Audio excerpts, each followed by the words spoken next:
Hi friends, welcome to cbcharepalli బ్రాహ్మణవంటలు. ముందుగా సబ్స్క్రైబర్లకు అందరికీ కూడా హృదయపూర్వక ధన్యవాదాలండి. ఈ వీడియోలో పబ్బిళ్ళలండి. ఏమేంటి బావి? పెసరపప్పు మినప్పప్పు పబ్బిళ్ళలండి. చాలా టేస్టీగా ఉంటాయి, బాగా కరకరా అని. మంచి స్నాక్ ఐటము. ఖచ్చితంగా మీరు కూడా చేసుకొని తిని ఎలా ఉన్నాయో మాకు తెలియజేయండి. ఆరోగ్యంగా ఉండండి, ఆనందంగా ఉండండి. ఈ వీడియో మీకు నచ్చినట్లయితే లైక్ చేయండి, షేర్ చేయండి, సబ్స్క్రైబ్ చేయండి, పక్కనే ఉన్న గంట సింబల్ని ప్రెస్ చేయండి. అప్పుడే మేము చేసే వీడియోలన్నీ మీకు నోటిఫికేషన్లో వస్తాయండి. ధన్యవాదాలండి. Thank you very much. నేను ఈరోజు పెసరపప్పు మినప్పప్పు వేసండి పబ్బిళ్ళలు చేస్తున్నా. దానికి నానేసుకుంటున్నానండి. ఇది 1/4 కప్పు అండి. ఇది 1/4 కప్పే. పెసరపప్పు మినప్పప్పు రెండు సమానంగా. ఇవి ఒక అర్ధగంట సేపు నానాలండి. ఓ 2-3 సార్లు శుభ్రం చేసుకోవాలి. నేను ఈరోజు పబ్బిళ్ళలు చేస్తున్నానండి. సాయంత్రం పూట స్నాక్స్ కోసం. ఇంకా హాలిడేసే కదా, పిల్లలు ఇంటి దగ్గర ఉంటారు కాబట్టి ఇట్లాంటి ఏమైనా చేసి పెడితే తింటూ ఉంటారు కదండి. అందుకోసము మినప్పప్పు పెసరపప్పు అండి. మినప్పప్పు పెసరపప్పుతో చేస్తున్న పబ్బిళ్ళలు. దానికి కావాల్సిన పదార్థాలు: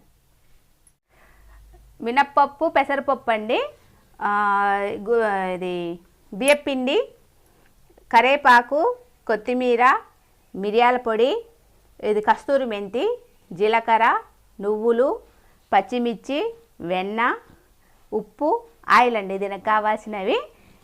మనం ఈ పెసరపప్పు మినప్పప్పు మిక్సీకి వేసుకొని రావాలండి.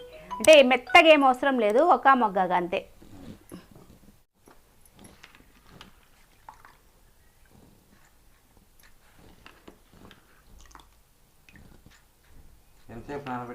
అర్ధగంట. పొద్దున్న నానబెట్టేసిన. కొంచెం మేము పని అంతా చేసుకునే లోపల ఈ మిక్సీకి వేసుకొస్తానండి. ఈ పట్టవు 2 సార్లు వేసుకొని వస్తా. బియ్యపిండి వేస్తున్నానండి. 2 కప్పులు వేస్తున్నా.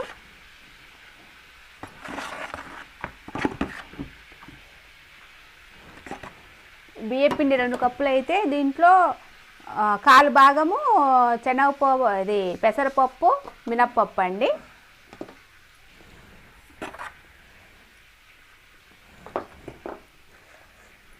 ఇప్పుడు మనము జీలకర్ర 1 స్పూన్ అండి,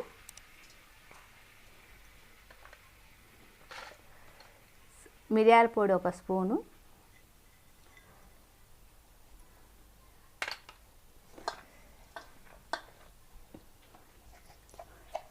ఉప్పు తగినంత,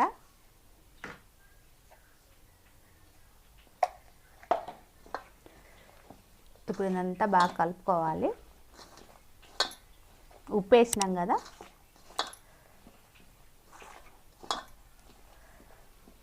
ఇప్పుడు వెన్న తీసుకొస్తాం. వెన్న అండి. వెన్న లేకుంటే నూనె కూడా వేడి నూనె వేసుకోండి. వెన్న కూడా కాంచిన. దీంతో ఒక 3 గరిటెలు వేసినానండి. ఇది బాగా కలుపుకోవాలండి. వెన్న వేసినాక ఇక కాలుతుందని ఇది పెట్టినానండి. అప్పుడు చల్లారిపోయింది కూడా. ఇదంతా బాగా కలుపుకోవాలి. ఇదంతా బాగా కలుపుకున్నాకండి ఇప్పుడు మనము ఇది పెసరపప్పు మినప్పప్పు పట్టుకున్నాం కదా, ఇది వేసుకోవాలండి. ఇది ఎక్కువ నేనేమి పెద్దగా పేస్ట్ చేయలేదండి, అక్కడక్కడ ఉన్నాయి.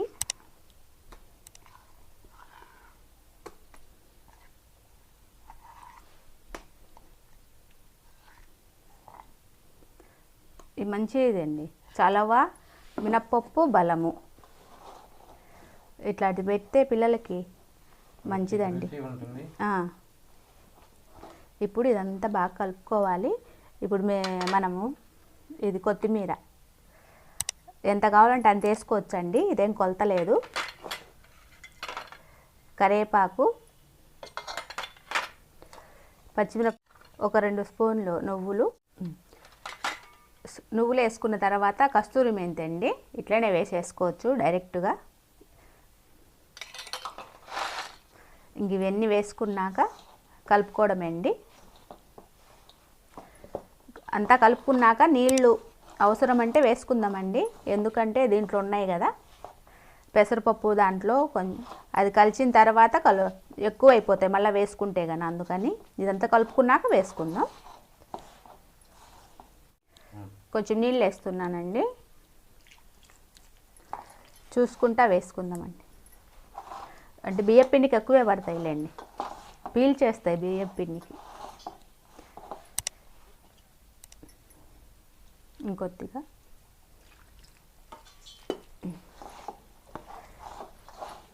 అంతా పూరి పిండి కలుపుకున్నట్టే అండి. అయిపోయిందండి. ఊరికే అంటుకోకుండా చెయ్యి నూనె రాసుకున్నా ఇట్లా కలుపుకోవాలి. ఇప్పుడు ఏదైనా ప్లాస్టిక్ కాగితం తీసుకొని ఇవన్నీ ముందు కొద్దిగా చెయ్యికి నూనె రాసుకోవాలండి. దీనికి కూడా కాగితానికి కూడా వేయాలా.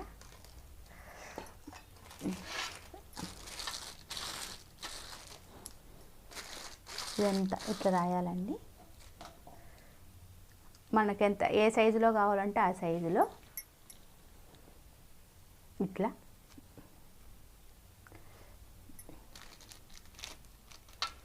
ఈ కాగితం ఇట్లా మూసేసి ఇట్లా ఒత్తుకోవాలండి పల్చగా. మరీ పల్చగా కాదు, మరీ మందం కాదండి. ఇట్లా గిన్నె తీసుకుంటే మీకు బాగా స్మూత్గా వచ్చేస్తాయి. మన చేతి అచ్చర్లు కూడా పడవు, నీటుగా ఇట్లా ఒత్తుకోవడమే. అన్ని విధంగా చేసుకోవాలండి, చూపిస్తా. మీకు రౌండ్ షేప్ కావాలంటే మళ్ళీ అన్నాక ఇట్లా, ఇంతే అండి, సింపుల్గా అయిపోతుంది. ఇంకా నూనె పెట్టేసుకొని మనం ఫ్రై చేసేసుకోవడమే అండి.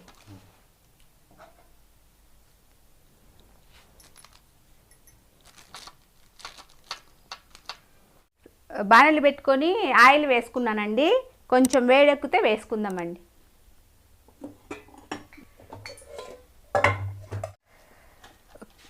కొంచెం వేసి చూస్తున్నానండి, ఆయిల్ కాయిందండి.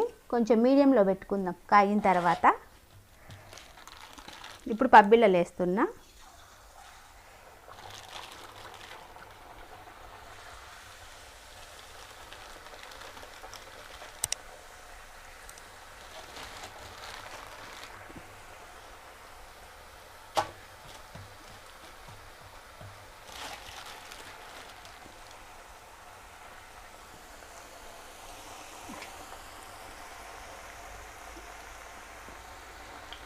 కొద్దిసేపు ఉన్నాక తిప్పుదామండి. కొంచెం కాలినాయండి, ఇటు పక్క తిప్పుతున్నా.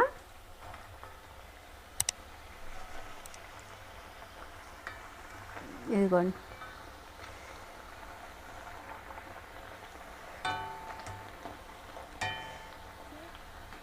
తొందరగా అయిపోవాలంటే కొంచెం ఆయిల్ ఎక్కువ వేసుకోవాలండి, అంతే.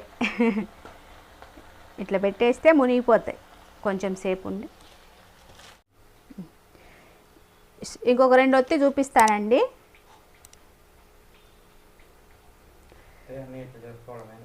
అన్నీ ఇట్లా ఒత్తుకోవడమే అండి.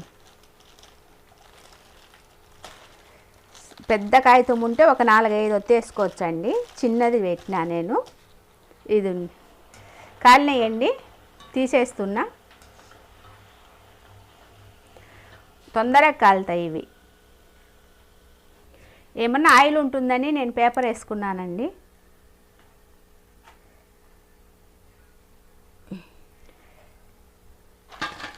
ఇదిగోండి, అన్నీ ఈ విధంగానే.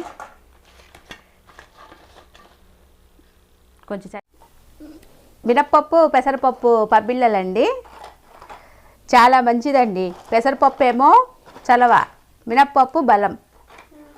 మీరు కూడా చేసుకొని తిని ఎలాగుందో మాకు తెలియజేయండి.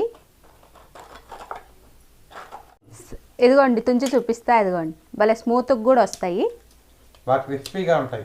మనము టమాటా పచ్చడి ఇట్లా చేసుకున్నప్పుడైనా తినచ్చండి. టమాటా కానీ పప్పుతో కానీ దేనిదైనా తినచ్చు. పొద్దున పూట ఏం చేసుకో, ఇప్పుడు ఎండలకాలం కదా, ఏమన్నా చేసుకోలేము కదా, కొంచెం ఒళ్ళు బద్ధకంగా ఉన్నప్పుడు ఇవి తినేయచ్చు. నిలవ కూడా ఉంటాయండి ఒక 15 రోజుల దాకా. ఆరోగ్యంగా ఉండండి, ఆనందంగా ఉండండి. ఈ వీడియో కనుక మీకు నచ్చినట్టయితే like, share, comment and subscribe to Sibicharapalli బ్రాహ్మణ వంటలు.